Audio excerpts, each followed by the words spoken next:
এইভাবে একবার শিমের রেসিপিটা বানিয়ে দেখতে পারেন। যারা শিম খেতে একদম পছন্দ করে না আশা করি তারাও খেয়ে নেবে। নমস্কার বন্ধুরা, রূপাস কিচেনে সবাইকে স্বাগতম। তাহলে চলুন দেখে নেওয়া যাক। এখানে আমি কিছু শিম নিয়ে শিমগুলোকে ভালো করে ধুয়ে নিয়েছি। ওজন হিসাবে 300 গ্রামের মতো শিম আছে। শিমের দুই দিকে কেটে বাদ দিয়ে দু সাইডে যে সরু সুতোর মতো আঁশ থাকে সেগুলোকে এইভাবে তুলে ফেলে দিয়ে দু টুকরো করে কেটে নেব। আপনারা চাইলে এর থেকে ছোট করেও কাটতে পারেন। আমি 300 গ্রামের মতো শিম দিয়ে রেসিপিটা বানাচ্ছি। আপনারা শিমের পরিমাণটা চাইলে আর একটু বাড়িয়ে বা কমিয়েও নিতে পারেন। শিমগুলোকে কেটে নেওয়ার পর রেখে দিয়ে একটা মশলা তৈরি করে নেব। শিলের মধ্যে দিয়ে দেব 2টো কাঁচা লঙ্কা, 1 চামচ সর্ষে আর অল্প করে কালো জিরে। অল্প একটু জল দিয়ে মশলাটাকে খুব ভালো করে বেটে নিতে হবে।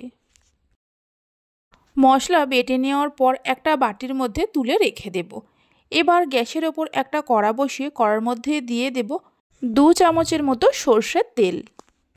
4-5 কোয়া রসুনকে থেতো করে নিয়ে তেলের মধ্যে দিয়ে দেব। মিডিয়াম ফ্লেমে 10-12 সেকেন্ডের মতো রসুনটাকে ভেজে নেব। রসুনের থেকে যখন একটা সুন্দর গন্ধ বেরোতে শুরু করবে কেটে রাখা শিমগুলো দিয়ে দেব।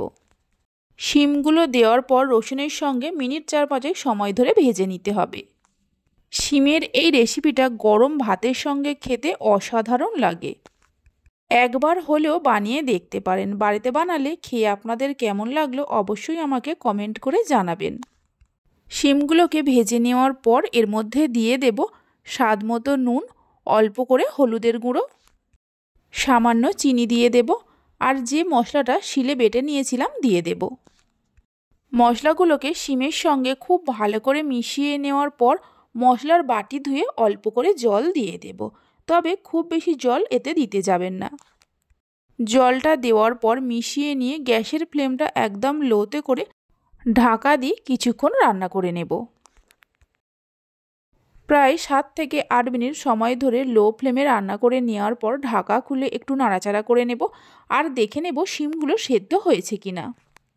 দেখুন শিমগুলো খুব সুন্দরভাবে সেদ্ধ হয়ে গেছে। সবশেষে আরও 1 চামচের মতো সর্ষের তেল আর একটা চেরা কাঁচা লঙ্কা দিয়ে দেব। কাঁচা লঙ্কা আর তেলটা দিয়ে মিশিয়ে নেওয়ার পর গ্যাসের ফ্লেমটা বন্ধ করে দিতে হবে। রেসিপি ভালো লেগে থাকলে অবশ্যই একটা লাইক করবেন, বন্ধুদের সঙ্গে শেয়ার করবেন। ভালো লাগলে চ্যানেলটি সাবস্ক্রাইব করে পাশে থাকা বেল আইকনটি প্রেস করবেন নতুন রেসিপির আপডেট পাওয়ার জন্য। তাহলে চলুন ভিডিওটা আমি এখানেই শেষ করছি।